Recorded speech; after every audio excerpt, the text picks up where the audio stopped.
I was a classmate of Sunil Gavaskar right Arey, through school, right through college. So my connection with Sunil goes back to 1957, 58 in St. Xavier's School when we were in the same class in the second, third, etc. Class, I used to sit diagonally a bench behind him and color the back of his shirt with Parker Quink ink, using the ink pen. I marked X, Y, etc., etc. I can credit Sunil with having hounded me out of cricket and moved my face towards badminton. Sunil was the one who took my over. The first ball I bowled, he skipped 2 steps ahead, tonked the ball straight onto the school wall. So the okay. second ball I bowled, I said, he's not going to come down to me again. So I bowled it exactly at the same spot. It went again. One was long off, one was long on. 2 sixes against the school wall. After that, I shortened my length. He late cut me. And he took 28 runs off 1 over. 2 sixes and 4 boundaries. So My at the end goodness. of the whole session, Father Fritz puts his arm around me in what he thought was a fatherly manner and says, Shirish, I think you should stick to English. You turn phrases better than you do cricket balls. My right knee got very, very savagely injured. It literally stayed in one place while I went for a backhand stroke, and I fell down there and couldn't get up. And there was a doubles match I had to play after that. We had to concede a walkover, and that knee was so bad. So that particular knee, the left knee, has undergone 11 surgeries, including 2 replacements. I had a slip disc in my lower back in 1984, and Okay. the doctor had told me, you will be lucky to walk without a limp. Your badminton days are over. And I told him, not only will I play badminton, I'll play competitive badminton. I'll get a headline in the local newspaper and I'll call you when it happens. And I did that. I played one tournament wearing an eye patch with one eye. You know those Wow. sleep masks that you get on the plane? I cut out one eyepiece and I put that mask on and I played. And there was a photo of me in the newspaper that this bloody idiot is playing this tournament. And we won that match. That's the other thing. After which, in 2004, I won the World Championship and got into Guinness Book of World Records as the only person to win a World Championship in a sport requiring running with a replaced knee. I was 17 years old when I wrote my first. I was a founder contributor for Sports Week. Very first article on Sachin Tendulkar was written in a magazine called The Cricketer London. 7 months before he became the Sachin Tendulkar that we know. He was 15 years old. I had heard about him that this boy is batting amazingly. And when I interviewed him, he was so shy. He will remember this. He was so shy that, tousle-headed boy, big curls. Correct. And you had to literally force answers out of him. And I wrote that story up and it's available on the net, incidentally. This particular story is available on the net. It's Tendulkar dash as good as Gavaskar ? And Experience. I went only to Karachi. We were really treated well in Karachi. And all the problems that have been created between Indians and Pakistanis, believe me, I firmly believe it's only due to politicians. So one thing I saw, that the women in Pakistan were bloody beautiful. They were gorgeous looking, I tell you. I mean, I met him at the Sharjah Cricket Stadium in 1984, sent word that I should be produced before him. When I went there, a short fellow with slicked down hair, wearing dark glasses, even sitting in that, he had an air-conditioned cabin at the Sharjah Cricket Stadium. How I was the only Indian in the world to see Prakash win in 1980 and Gopichand win in 2001. Now you can take this as a plus point in my favor, inadvertently. Nobody else from India has witnessed both the top Indian singles players win at the All England. And one was at Wembley Arena, Prakash, and one was at Birmingham Arena, Gopichand. So I was... My cat, who's going to be 16 years old. What's her name? Oh, Chairman Mao Tse-tung, into brackets, female.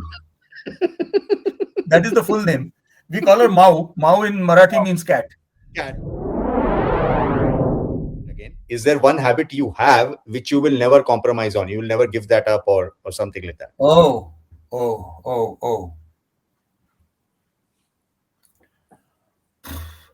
Playing badminton. Fair enough.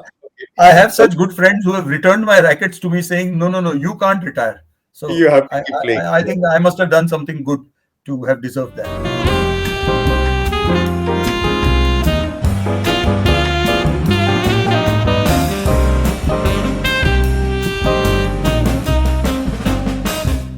Hello and welcome to the next episode of the Kulkarnis. This is your host and host, Sanjeev Kulkarni. And today we have a very special guest with us, Shirish Nadkarni ji, joining us from Mumbai. Shirish sir, welcome to the Kulkarnis. How are you? I would prefer being addressed as just Shirish and not Shirish ji. Makes me feel very old. I'm not that old. I'm only 75. Of course. I mean, it's just 75 years young. So Shirish, How are you, Shirish? I'm fine.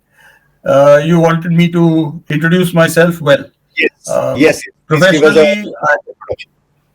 Professionally, I'm a management consultant with my own marketing management company, which I've had for the last 39 years. Mm-hmm. And I have been a sports person representing India for 21 years in the veterans in badminton. Mm-hmm. And I started out by hoping to be a cricketer. I can tell you that story separately. Yes. Apart from which, I do a lot of journalism, international journalism on sports and business. In fact, I used to do exclusively sports journalism between 1967 and 1994. But I had started business journalism also from 1981. And then there was a little bit of confusion in the minds of readers. Is this guy a sports journalist or is he a business journalist? So I had to sacrifice the sports journalism up to some extent, because the business journalism paid to keep the wolf from scratching my door down, so over the last few years, I have done sports journalism more as a hobby, more as a if there is a news spec to hang that particular story on, then I offer it to somebody like Midday or to First Post, and then write it and get it put up. But I still retain the business journalism part of my portfolio. I write for a number of niche business publications overseas who pay well. And so, like I said, it helps to keep the wolf from scratching the door down. Mm-hmm. My management consultancy has gone down over the years, unfortunately, because everybody now, having got access to the net and built up their own marketing departments, doesn't need the services of a freelancer. They prefer to have something in-house. So that has gone down over the years. It's still contributing some portion of my earnings, but most of the earnings now come from business journalism. From business journalism. So there are a few aspects of your journey that we would really love to uncover, and I'll also take this opportunity to introduce what the Kulkarnis is to you. So Shirish, I'll have to really push myself to say that I call you Shirish. Do I look that forbidding? So it's coming only out of respect. It is not with. I appreciate that. But I'd prefer to be more friendly than being respected. Yes, you also have more hair than me, so I should not be. Well, that hair was transplanted from the back of my head 15 years ago. Otherwise, I was totally taklu like this. A hair transplant actually worked. Yes. Okay. So the Kulkarnis is a passion project that I started about a year and a half ago, where we interview trailblazers who are actually pursuing their passion, who are going an arm and leg out and doing something in the field of their passion, either in parallel to what they do in a day job or moving completely in that direction. So when our good friend Ravi Menonji suggested your name, and when I learned and read about you, I felt you were like the most inspiring guest we can have, because you are doing something in parallel. And what really caught my attention was two things, and we'll uncover that as we progress. The first part is about the fact that your love for badminton and what you're doing as a veteran badminton player and the Guinness record there. And the second part is the number of surgeries that you have had, but you still bounce back and keep going at it. So those are definitely the two highlights in my view, but I'm sure we'll uncover many, many more things. If you don't mind, I would request if we can start with how Shirish Kulkarni, you just said you were 75 years young. So how was the Yeah. Shirish Kulkarni 70 years ago, 75 years ago? Just help us understand that, sir. I don't know who this Shirish Kulkarni is. As far as I'm concerned, I'm Oh, Shirish sorry. Nadkarni. Okay, I'll take that part again. See, I actually had thought of starting a conversation like this. It doesn't mind. I can still say that. खूब जमेगा रंग जब मिल बैठेंगे तीन यार. Now that you have told me that I don't have to call you Shirish sir or Shirish ji, I'll probably take one more liberty and say we are yaar, right? खूब जमेगा रंग जब मिल बैठेंगे तीन यार.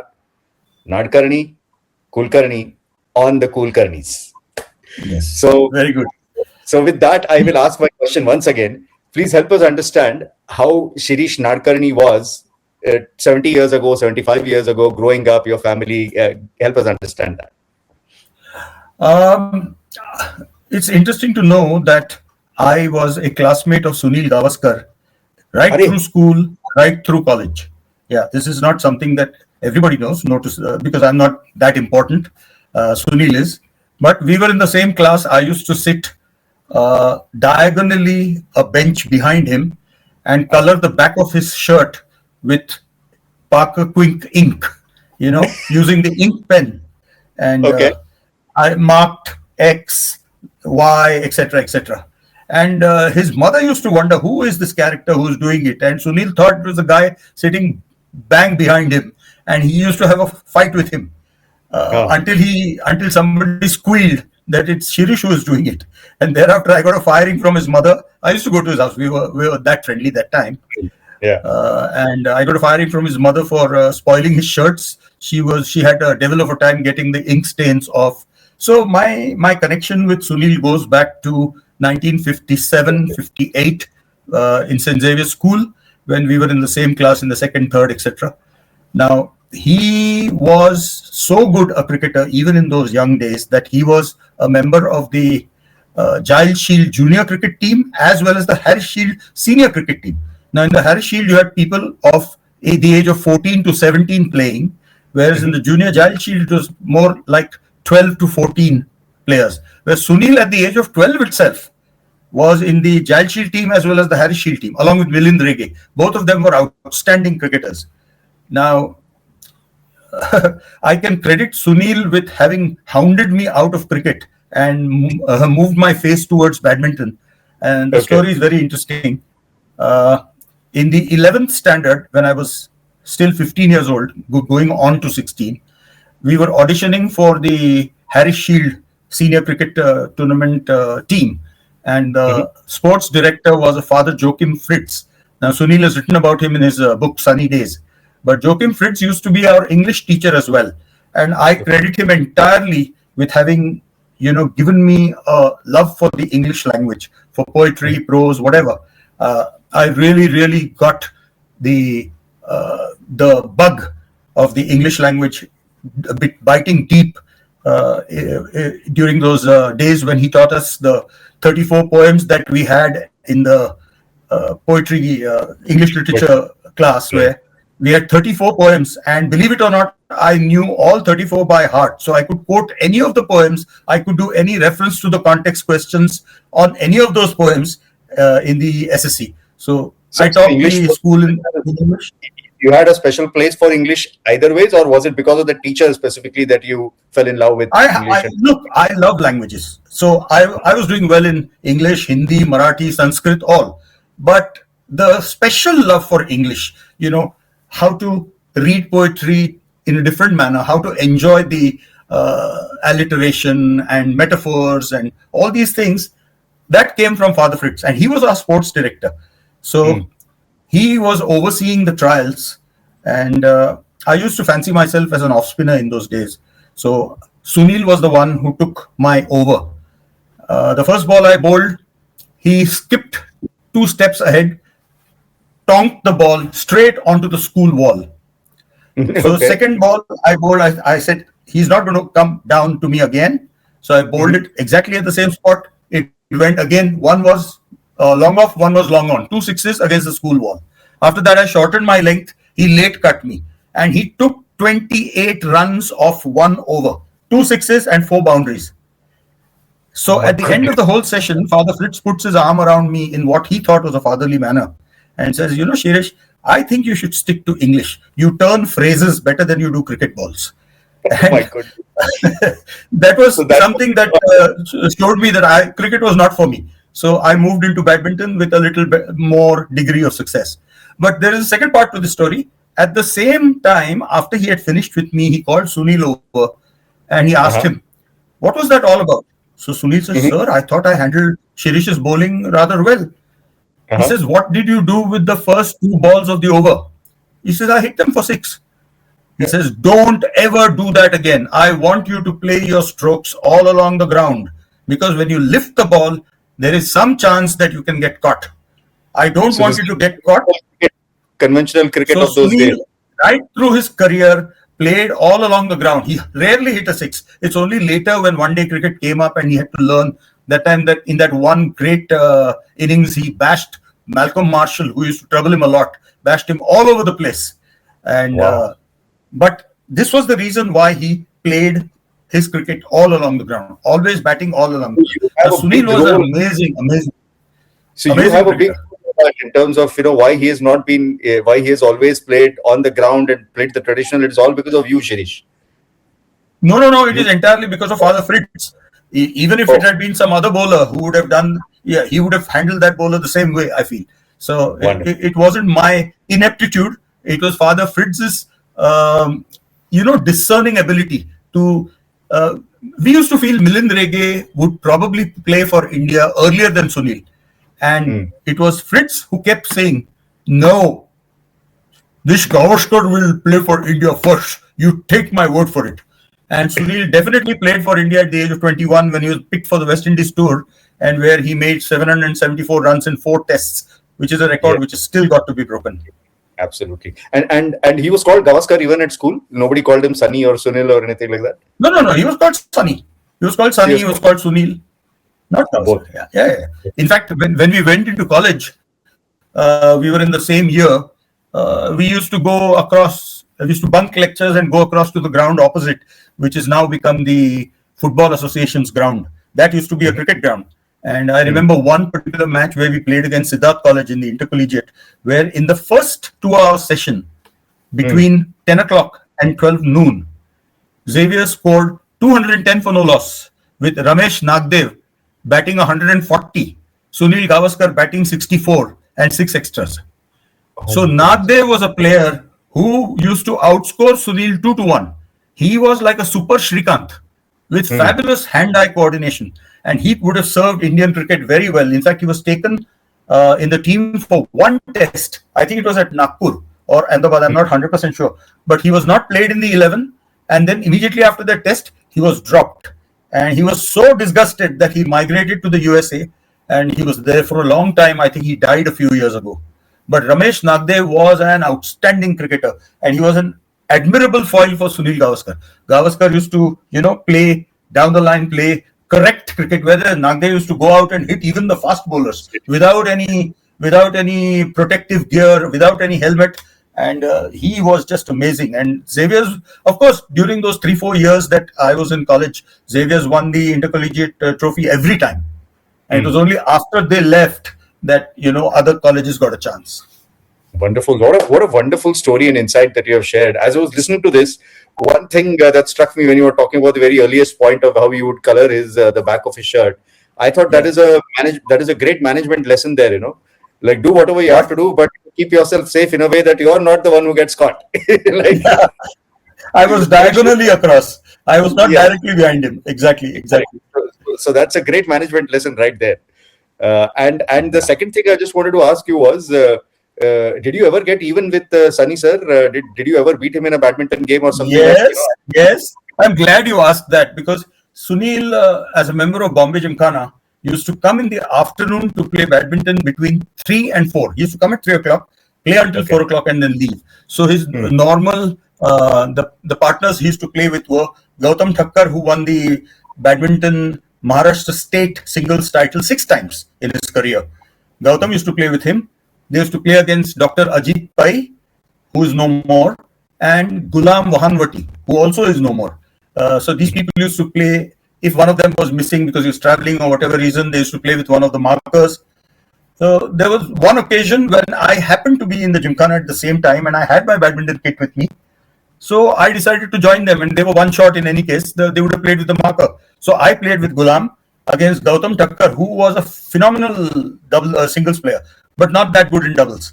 And he and Sunny played together, and we hammered the hell out of them. So if Sunil got me in cricket, I returned the compliment in badminton, but with a gap of 35 or 40 years in between. Nonetheless, revenge is a dish served cold and with time. That is. Yes, absolutely.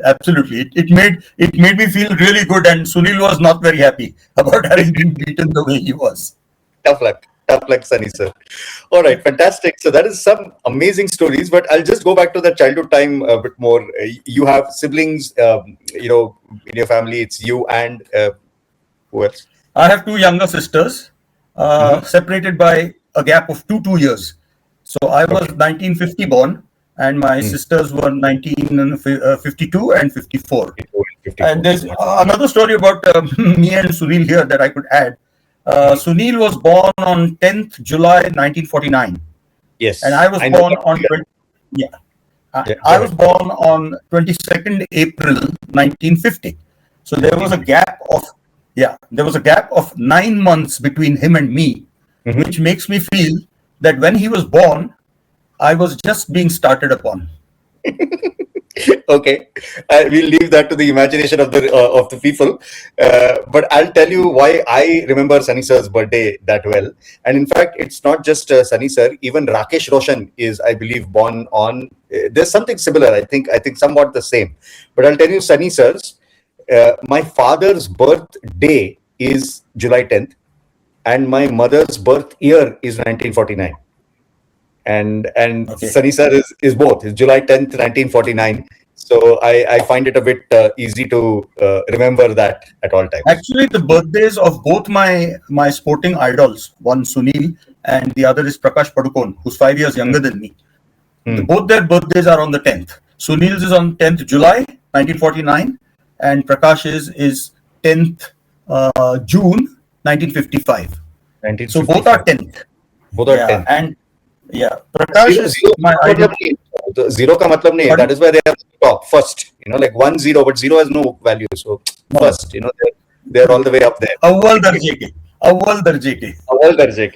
So when Prakash won the All England title in 1980, March 1980, I was at courtside. And I was, taking photographs, and I was writing. I was covering the event. It was my first visit to London, and we were at the Wembley Arena, and Prakash beat this Indonesian Liam Swee King. He beat him 15-3, 15-10 to win the title very easily, and ruined Liam Swee King's record of trying to get a hat-trick of wins in that tournament, because he had won the 78 and the 79 finals, the titles, and he was trying to do 3 in a row in 1980, but got beaten by Prakash. So I was so pleased that, I rushed onto the court and, embraced him, and was almost thrown out of the stadium because the security guys came immediately. And then Prakash had to tell them, okay, I know him kind of thing. And then when we went down into the changing area, I asked Prakash, I say, Prakash, I need to remember you. Give me one item of your playing attire, anything, your wristband, one sock, I'll be happy with anything. And Prakash peeled off his t-shirt and gave it to me. And I put it in a plastic bag and I brought it home. And my wife asked me, what is this smelling thing? I said, listen, it's got the sweat of a champion.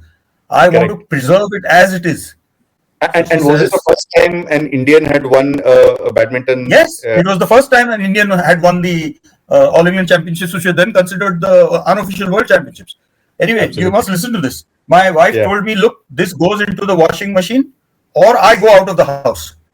Now, I lost a damn good opportunity there, but I allowed the washing machine to do its work. And I still have that t-shirt. Obviously, that shirt got washed, so that is... That shirt got washed and it's been preserved in a plastic bag. And just recently, a couple of years ago, when I had gone down to Bangalore to see the Center of Excellence, Padukone Center of Excellence, that time Prakash asked me, that T-shirt I gave you, we are thinking of doing a museum here. Would you care to return it to me? So I said, Prakash, you are depriving me of the biggest item of memorabilia in my badminton career. I don't care about the gold medal that I won at the World Championships or the medals that I won at the World Masters Games. This T-shirt of yours is my prized possession. Do you want to deprive me of it? If you say so, no problem. I will bring it across. And Prakash smiled and said, no, you keep it. You keep. Oh, so sweet of him. So sweet of him. Oh, such awesome memories, sir. Yeah. Fantastic. So all this is happening. Your growing up days, your cricketing career. What happens after? No, I wouldn't say cricketing career, but there was a cricketing career, as we understand. But badminton is going on all along because cricketing career did not take off. But what happens after university? I mean, Sunny sir obviously was looking at cricket in a full-fledged manner. Did it cross your mind that you also look at badminton professionally, or how was that thought process? That's a very good question, and it struck me in 1971 when I had completed my bachelor's in arts, BA level, and I had also registered for MA. That was because I could so that I could play for St. Xavier's College longer. You're allowed to play 4 years for your college. And in the first couple of years, we had very strong teams. We had Asif Parpia, Atul Premnarayan. I couldn't break into the team. So I broke into the team in the latter 2 years of my degree year. And then I registered for MA in political science so that I could play for the college, continue playing for the college. And I'm happy I did it because we did win the intercollegiate title. We beat Elphinstone in the final, which featured Sanjay Sharma and Tej Sapru. And I played with a guy called Amit Bhagat, who was also an outstanding player, very, very good player. We won the intercollegiate title by a 3-1 margin. Okay. And you're talking we won the intercollegiate title by a 3-1 margin. I didn't get that, sorry. No, I was just saying that Sanjay Sharma obviously is the other badminton champion. He was much younger to me. He was junior to me. He was 17 when I was 21. So obviously at that age, the 4-year age difference makes a big, big difference. And even then, the match went to 3 games, and I just about managed to beat him 18-15 in the third game. So he was already on the way up, already doing very well. And a couple of years later, when he played against me in singles, he used to treat me like absolute dirt. He was just way too good for me. Now, what happened was, at the age of 21, I was hoping that I could, I was in the Maharashtra state team, yes, but I was hoping to make the national team if I was, good enough to get there. I would put in the effort. And while playing at Hindu Gymkhana, I was playing a quarterfinal of the Hindu Gymkhana tournament against Atul Premnarayan, again, another very, very good player. That time, my right knee got very, very savagely injured.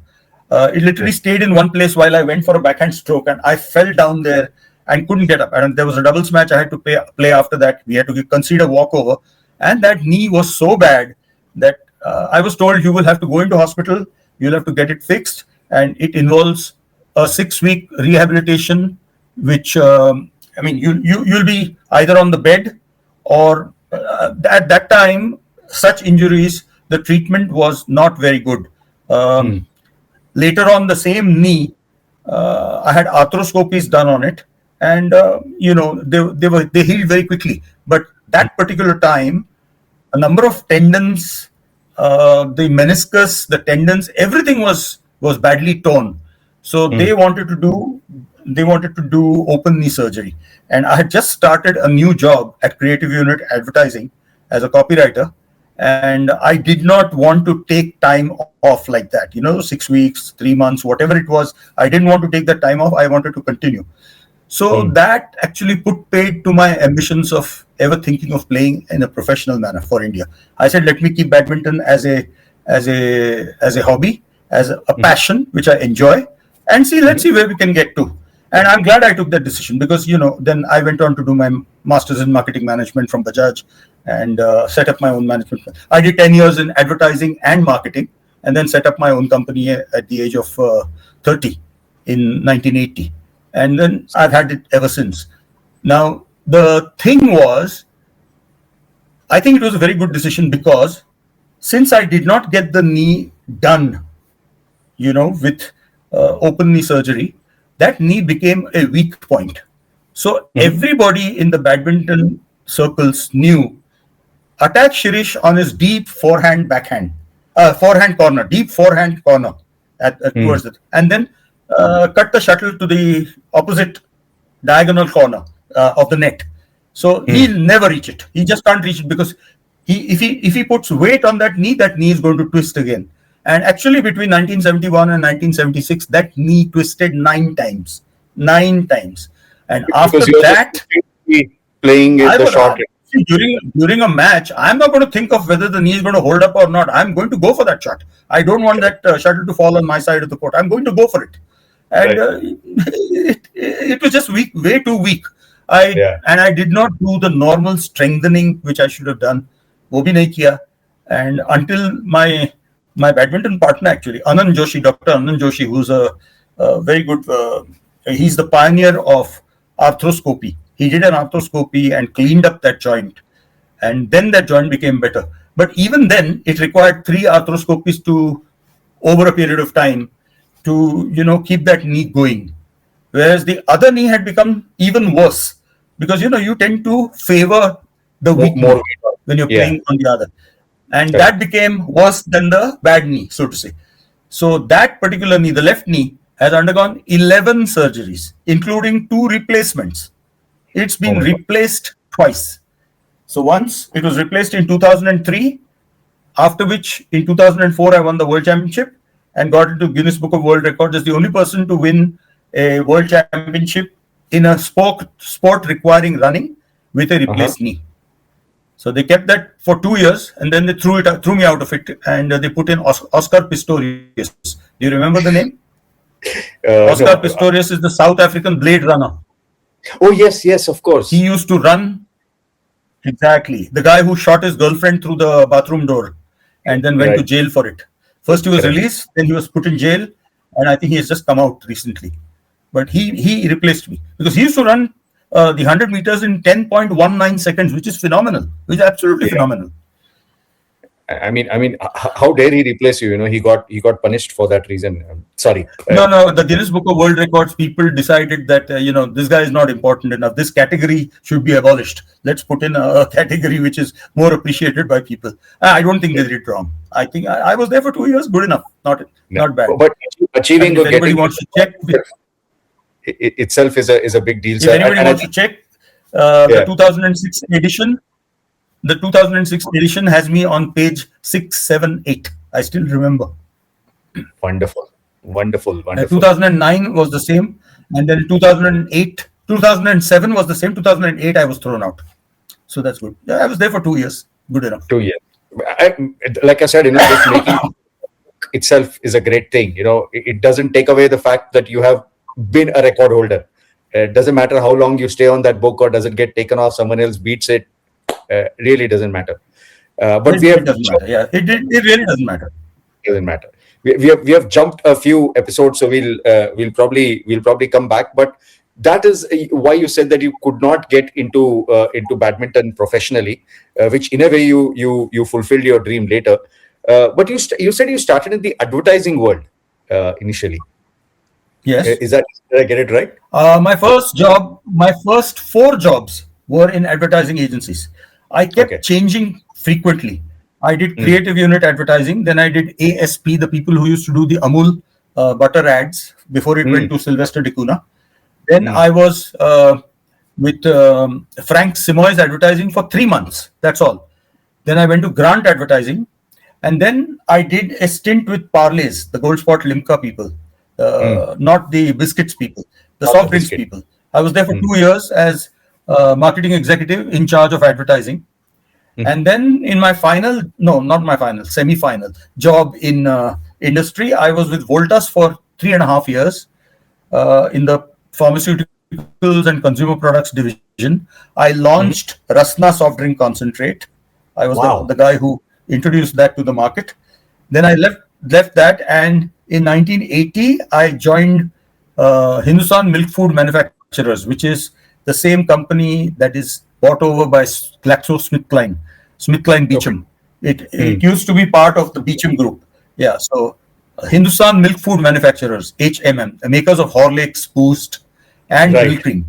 So Okay. I did 8 months with them. I learned a lot in those 8 months.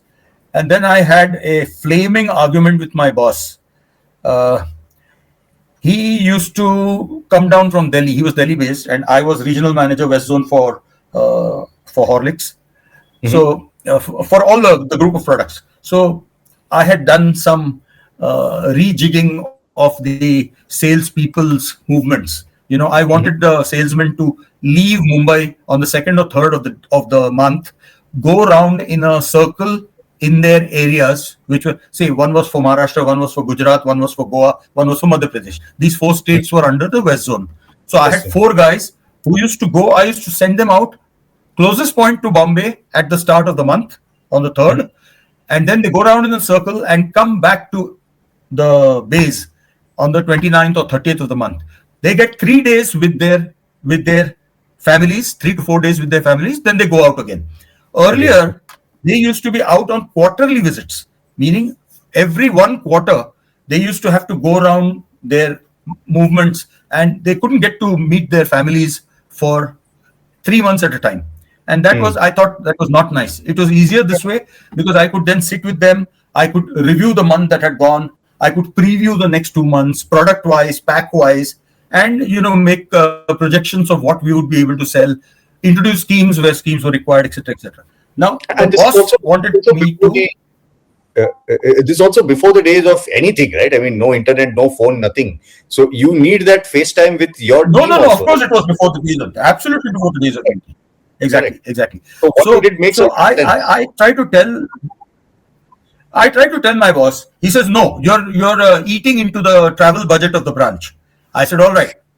If that is the problem, then you cut my travel time. I don't mind cutting my travel time. I will, give that to my sales force. No problem." I said, "You give me a branch framework. I will stay within that framework. But these little things, you should not interfere. I'm not a postman. I'm not a postmaster. I am a manager, and I would like to manage it this particular way." So he says, "No, you will do exactly as I tell you to do." And that I have a very short fuse. That's one of my weak points. I told him, in that case, you get somebody else to run this. Here's the car keys. I threw it across to him and I walked out. That was November 12th, 1980. And I gave myself 3 months to start my own advertising agency. I wanted to do advertising and marketing agency, where I wanted to help my clients with both aspects, advertising and marketing functions. And for 11 of those 13 weeks, which make up the 3 months, 11 weeks, I did not have a single client on hand, although I had put it around in the market that I'm available, etc., etc. And then in the 12th week, on Monday, I got a client. On Wednesday, I got a client. On Thursday, I got a client. I had 3 clients in 4 days. Just 8 to 9 days short of the deadline that I had put to myself that I would go back into industry to a job. And you reckon mind like I said, in 1 week, I had... It's just amazing. It's just amazing. And once I started working for myself, kaan pakad liye, bhai, I am not going to work for anybody except myself. Fantastic. I will be responsible for my own. I mean, it is very rare that Maharashtrians, middle-class Maharashtrians like me, go in for entrepreneurship. Basically, we are salary earners. We are very happy with that monthly package. That represents security. Whereas in my case, there was no security. My wife is a doctor. She was working at Tata Memorial, and she was bringing in a salary. It was in the early days of Tata Memorial, so she wasn't earning all that much. But the home fires kept burning through my sports journalism. I used to do a lot of writing, Sports Week. And sports journalism had already started in parallel. It was going on in parallel. Oh, it started in 1967. I was 17 years old when I wrote my first. I was a founder contributor for Sports Week. When Sports Week was started in 1967, the first issue had a badminton column written by me, and it went on like that all through. And how did that happen? Had started it. How did that first gig come to you? How did it happen? How did the first gig come to you? I knew Khalid Ansari, and the people who were handling the actual editorial function were guys called Aziz Karimboy and Ozzy Manuel. And I went and met them on my own. I said, I know that you're starting this because I met Khalid somewhere and he told me that you're starting Sports Week. I would like to offer my services. I can do a badminton column for you, and I won't use my name also. We can use a nom de plume, and I called myself Busybody, not Busy Bee. Busy Bee was very famous already doing his columns, but I called myself Busybody. And I used to write these badminton columns about local tournaments and so forth, and they just went on. And when Sports Week went national, then my writing also went national. That is how it was. So I have written for Sports Week in 1967 and 1987 when it closed down. So 20 years I did work for Sports Week. Amazing. So that kind of, in a way, that's your first profession, so to say. That started way before your marketing career took off, or you became a management consultant of your own. Oh yes. The first earning from journalism was when I sold a story to Caravan magazine in Delhi, and I got a munificent sum of 25 rupees for it. It was called Agent X, Our Man in Bombay. And it was a short story about, there was this spy genre going around at that time. James Bond was had come up, and, the man from Uncle and all those things. So that sort of thing, that it was a youngster who was Agent X, our boy in Bombay. And like I said, I got 25 rupees for it. And that was at the age of 17. And then simultaneously, I started working for Sports Week. Pardon? Not bad at all. I said that, those days, 25 rupees to earn at even my age, I would say would have been a big deal. But you are talking of 67, earning it back 67. Then, and you're just 17, you're just entering your college days and all that. What did you do with that? Then I used to write a column called College Canteen Courier for the magazine called Junior Statesman, JS. JS was a Calcutta-based magazine, part of the Statesman group, which used to write about young people. So they required stuff from the college campuses and so forth. So I used to write this column, and I had introduced people in there like Golmundi, Pongo, and all sorts of things. It was whatever happened in the college canteen. I used to write about it, and I used to get paid again 30 rupees per column every week. And I used to get off at Dadar station. I used to stay at Bandra. I used to get off at Dadar station, run to the guy who used to sell magazines. अरे वो JS आया कि नहीं? अरे साहब अभी नहीं आया, शाम को आएगा. It didn't matter. Then get back into the next train, get off at Marine Lines, where I used to go to Xavier's College. They were good days. They were very good days. Obviously. Just curious, do you still have these stories in some shape, like a digital form or something that you put out somewhere? I had all these stories in bound form. I had all the Sports Week issues, 12 issues, or was it 20 issues? I had got them bound in burgundy colored volumes. And there was a whole row of volumes, rather like the legal books that you see in a lawyer's office at the back, burgundy volumes. So I had done that to Sports Week, and I had a lot of my other articles in cutting form, and I had done what is known as a Badminton Bible, which was a ledger in which I used to paste all the cuttings of my own badminton victories, local victories, whatever level they were. All of these things got eaten by termites in my Bandra office in 1998. All of them. It was so sad. I could not rescue anything out of it. Whatever I had in my office in town, in Fort, remained. And I've got for example, the very first article on Sachin Tendulkar was written in a magazine called The Cricketer, London. London-based magazine, The Cricketer. Yes. In their February 1989 issue, 7 months before he was picked for the tour of Pakistan. 7 months before he became the Sachin that we know. He was 15 years old. I had heard about him, that this boy is batting amazingly. I went to Shivaji Park. I sat in the tent waiting for him. Shardashram was playing Anjumani Islam, and he was dismissed in the first innings for 25 or 26. And he was so mad about it that he bowled 32 overs of medium pace, got 5 wickets. And then in the second innings, he got 200 and something, 240 something, 246, 248, whatever it was. And when he came back into the tent, I was there sitting, waiting to interview him. And when I interviewed him, he was so shy. He will remember this. He was Yeah. so shy that, tousle-headed boy, big curls. Correct. And you had to literally force answers out of him. And I wrote that story up, and it's available on the net. Incidentally, this particular story is available on the net. It's Tendulkar dash as good as Gavaskar ? And I did a comparison and contrast of their batting styles. And I concluded that whereas Gavaskar is a master of defensive technique, Sachin Tendulkar is an aggressive player. Before you realize what has happened, he's 30 on the board and he goes on to make these big hundreds and so forth. So even at this age, he's got a phenomenal future, though it will take some time before you can say that he is as good as Gavaskar. That was you can find this article on the net. We will surely look that up. And this was 7 months before. Before he was picked for the Pakistan tour. That's right. Okay. And then he went and got bloodied. His nose got bloodied by a Waqar Yunus bouncer. And he still came back and scored 57. Everybody remembers that. I mean, nothing further that I need to say about that. That is iconic, and those things is what makes the champions, right? And there is a champion story in what you're going to share as well. We'll come to that. But one thing that I really I'm intrigued to ask you as you shared this Sachin Tendulkar story, right?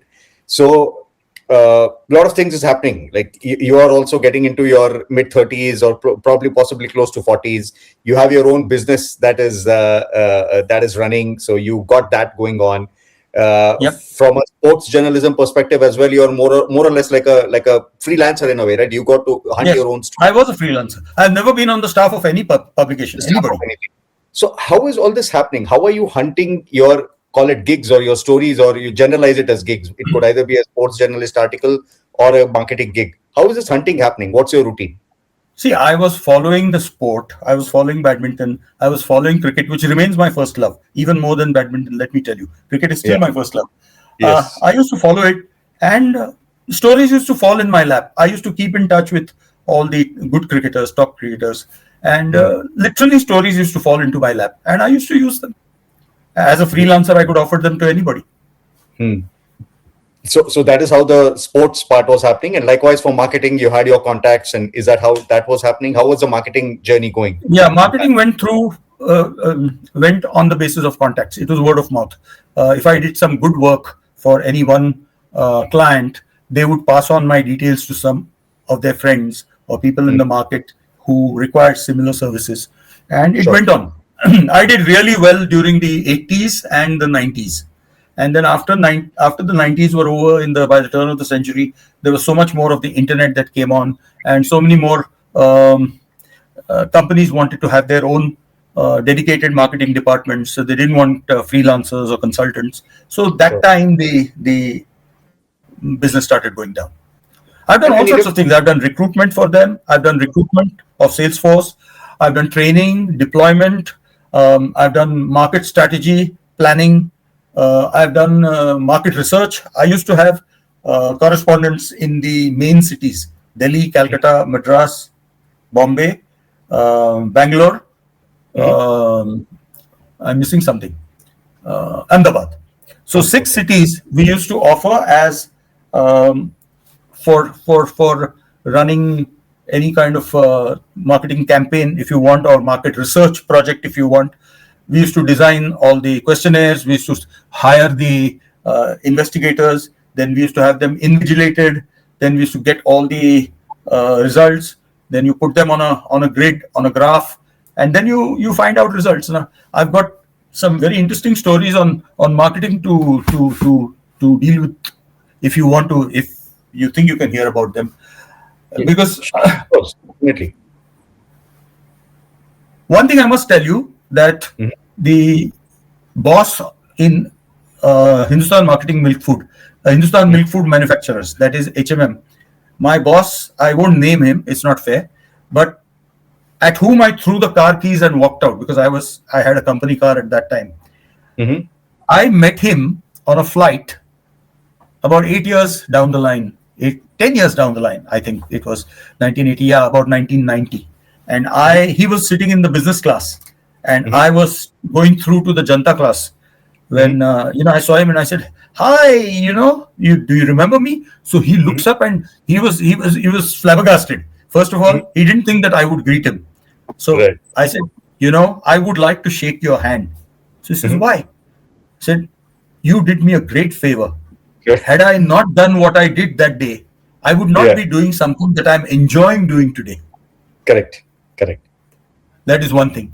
Now, the Yeah. other thing was in market research, we Mhm. had I had a client called Vivek Sareen. I can name him. Mhm. He had developed a mosquito repellent spray. You Okay. know, Mhm. he called it Moss Free, MOSFREE, and he Mm. wanted a research study done in all the 4 metro cities and the 2 mini metros Mhm. on how good the product was, whether people would repurchase it, what was the strength of the repurchase decision, etc., Mhm. etc., etc. So we did the study for him, and comparing it, we caught hold of people who were using either Odomos or Tortoise mosquito coil, mosquito products, mosquito repellent products, and we Mhm. placed this product with them and came back after 15 days and asked them, okay, how did you like the product? Would you use it in preference to the product that you're using now, etc., etc. And Mhm. we came to the most important point there. What is the repurchase decision? So Mm. repurchase decision, we found only 22% of people would go back for that product. Mhm. So I gave my client the advice that your product still needs working upon, because 22% is too low a repurchase decision. And Mm. if you are in the market along with everybody else, it will drop to 10%, 9%, and it will not sustain the kind of expenditure that you would have to make. So Mhm. go back, redevelop this product, and then let's do a secondary study, and Mm. we'll see how it works. Now, he was mad at me. He was irritated with me. He says, "I have given you 2 lakhs of rupees to get this result. What the hell? How am I going to get a bank loan with this?" I said, "One moment, one moment. You didn't tell me you're trying to do a bank loan for you're trying to do the study with the objective of getting a bank loan against it. Mm. If you had said that, I would not have taken up your project. Sorry, I Mm. don't do that kind of work. You'll get 10 people in the market who will do a report that is, Correct. A paid very positive report in a way. complementary to your product, exactly. And then you can Correct. go and talk to the banks and get your loan. But I'm not that kind of person. So I'm sorry. So मुझे बहुत गाली देके वो निकल गया. Then I heard that he had gone to a competing management consultancy who did a Mhm. report exactly the way he wanted it done. He went to a bank, he got a 10 crore loan. He spent, and the other thing I told him was, do not do anything apart from a test market. Do it in one of the markets. If you do a Mm. national launch, you will find it very difficult to reintroduce the product in case it fails. Mm. Whereas if you do it in one place, people will forget over a period of time. The other metros are still green for you, so that's no Correct. problem. So he didn't do that. He did a national launch. I think he took more loans and he did a national launch. The product failed miserably. He lost a Oh. huge amount of money, and he migrated, went to the US, and he started. He went into the finance industry where he did extremely well. Mm. And a few years down the line, 1994, I received a call from him. "Hey, Mhm. Shirish, how's things?" I said, "Yeah, how is this guy calling me?" I said, "I'm Mhm. fine." He said, "I'm coming to Bombay. I want to meet you." I said, Okay. "Sure. You tell me. Let's have lunch at the Bombay Gymkhana." Mhm. So we decided on a date and a time and so forth. When I met him at the reception and took him inside, first thing he said was, "Buddy, I want to shake your hand. You gave me good advice. I should have listened to you. I made a big mistake and I lost a lot of money because I was boneheaded. I was obstinate, but I should have listened to you." Now that made me feel good that Yeah. I did not compromise my principles while dealing with him, and Correct. he remains a friend today. He's done very well for himself. He remains a friend today. So And can you that is imagine? a great lesson from what the way you behaved yourself, but also I would compliment Vivek as well in that sense, right? I mean, Yeah, good for him that yeah, he yeah. He worked had the and he he was had the guts to say, "Yes, I was wrong." It's correct. very rare to find somebody who can say, "Yes, I was wrong. I'm sorry." Very rare. Correct. These are amazing nuggets that come from a even from a management perspective or a self development perspective. that one has to learn, right? You never let go your behavior. You always stay calm, composed, or the way you are. Like just because things go up and down, you don't change your behavior. It's a excellent example that we learn out of this. Now, you had two questions that come to my head. First and foremost, I'm still stuck on the point where you said middle class Maharashtrian family, who probably getting into your own business is not a thing. How was that decision? I mean, it obviously helps that you had your partner who is well established as a doctor, but still, how did your family see that? You're 30, so still a young family. You had kids, I would assume, or at least on the way, or something like that. That's My still young maushi, decision. my maushi, Mhm. my aunt, uh, who is no more now, but her granddaughter is getting married tomorrow. Just Okay. incidentally, my Yeah. I remember this Nirmala Tai. We used to call her Nirmala Tai. Hmm. She was my aunt. Hmm. She was saying, "रस्त्यावर येणार, भुके मरणार." This was the reaction. He has got such a lovely job. He's got a company car with a driver. The fridge in his house is paid for by the company. The air conditioner is paid for by the company. The electricity bill is paid for by the company. He has an entertainment allowance. He has this, he has that. ते सगळं फेकून देऊन स्वतःच चालू करतो. गाढव मरणार रस्त्यावर. This was the reaction. Correct. And I told you, I gave myself 3 months, 13 weeks to try and set up my own. And in the meantime, I had 2 offers in hand. I had the offer of marketing manager from Balsara Products, Promise Toothpaste, and I had a marketing manager offer from Rex Corn Products. Kishore Kher had made me the offer. He says, "Come and join us." So I told both of them, "Look, this is my plan.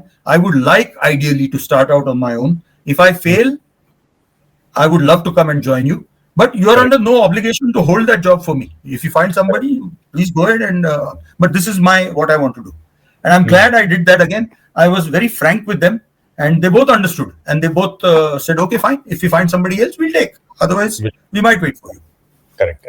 Okay, so fantastic. That makes a lot of sense and very relatable. God bless your auntie's soul, but very very relatable. That we can relate to in all of our households in terms of those Yep. reactions. Yeah. The second question that comes to me is now we'll move a bit towards your management consulting also. When you were talking about your sports consulting, you said you did not name yourself, right? You used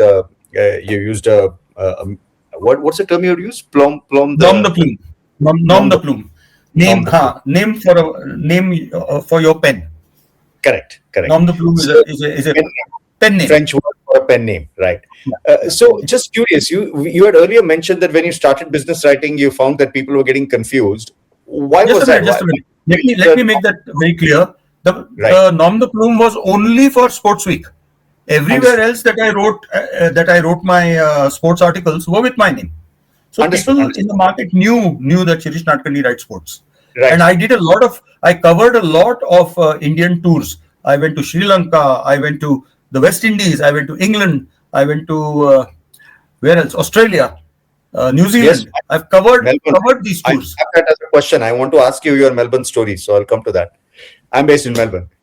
But, Okay. but my question was, when you were doing business journalism, did that thought cross your mind that you can probably be using a pen name here as well, so that you continue doing that as a passion? Shirish Nadkarni might appear only, let's say, in the sports journalism, but in the business journalism, you have a pen name through which you're doing. Was that an option at all?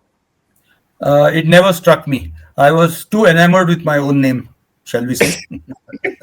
And I wanted to be known as a good writer. I think it's Yeah. serious. Okay, but help us understand that. How did you stumble upon business reporting as well, or what Well, was some of the activities there? in 1981, I had gone to the office of one of my friends, Ashok Advani, who owned Business India, and he had started this magazine just the year earlier. So he asked me, "I know you're doing sports journalism, but have you ever considered writing about Indian business? Because you're professionally doing consultancy work for middle and small level SME business owners. So have you considered writing?" I said, "No, it's a good idea. I would love to try it. So let me handle any one assignment, and then we'll see if I can do something regularly for you." So I wrote an article on a company which had just started at that time called Golden Sun Aviation. They used to fly aircraft from Bombay to Kolhapur and back. Small eight-seater Cessna aeroplane, and the pilot of that became a friend, and I went and did three trips with him to understand what is it about Golden Sun Aviation that is good, or what are the problems that it could face, etc., etc. Because they were charging fairly reasonable rates for the flight from Bombay to Kolhapur, and eight-seater. He could do 4 to 5 trips a day, but that was the only sector on which they were working. So obviously, it wasn't a very good business model, and it eventually ran out of gas and went away and so forth. But that is the point from which my business journalism took off. An article on Golden Sun Aviation appeared in Business India, and then I started writing on business or law. Then I used to travel abroad a lot. I got a number of niche publications down my. One of the main publications that I did work for was Lloyd's List. Lloyd's List is a publication which is 274 years old, and it specializes in shipping, ports, energy, insurance, and one more. But it is shipping and ports mainly, and that was in 1992. And from 1992 onwards, for 17 years, I was their local correspondent in South Asia, India, Sri Lanka, and then it included Pakistan and Bangladesh. I've been to Pakistan also. I've been to Pakistan twice. I've been to Bangladesh twice on their behalf, writing about shipping reports and so forth. So then I probably have gone to Pakistan from the cricketing perspective, but it's your business. No, it didn't happen. It was business that took me there. 2003 and 2004, 2 years that I went there. Wonderful. And in fact, that was the time when I had just had my knee replaced the first time. And I was trying to, get my fitness back so that I could get back on the court and play well. And it so happened that and you in go ahead. 2004, I went ahead and got the World Championship, the 50-plus World Championship doubles. So we'll come to that. But honestly, I have never spoken to a person who has been to Pakistan. I've heard many podcast stories, but tell us a few things about that, sir. Which cities did you go to? What was the experience? I went only to Karachi. I found that I was there with a friend of mine who was handling the advertising end of that particular report. I was doing the editorial writing, and he was soliciting ads from the clients. So his name was Trevor Pereira. So we went there. We were treated like royalty. Believe me, even in restaurants, there used to be people who used to come. The waiters used to come and say, "Arey, आप बॉम्बे में रहते हो? आपके पास कोई बॉलीवुड के actors वगैरह रहते हैं क्या?" They were absolutely crazy about Bollywood actors and actresses. And I happened to stay in Bandra, just below Dilip Kumar's house. If you threw a stone from Dilip Kumar's house, it'll land in my lap. I am at the bottom of the hill, and Dilip Kumar is on the top of the hill. So Dilip Kumar's house, Pran's house, they were all very close by, very close. Sunil Dutt's house, Nargis Dutt Road. So they used to be enamored. They wanted to hear stories. In fact, one of the owners of that restaurant refused to give me a bill. He said, "No, you've eaten with us now. We are very happy." We were really treated well in Karachi. And all the problems that have been created between Indians and Pakistanis, believe me, I firmly believe it's only due to politicians. There's nothing that is wrong. Pakistanis love Indians. I think Indians will be equally happy to host Pakistanis whenever, in case they happen to come here.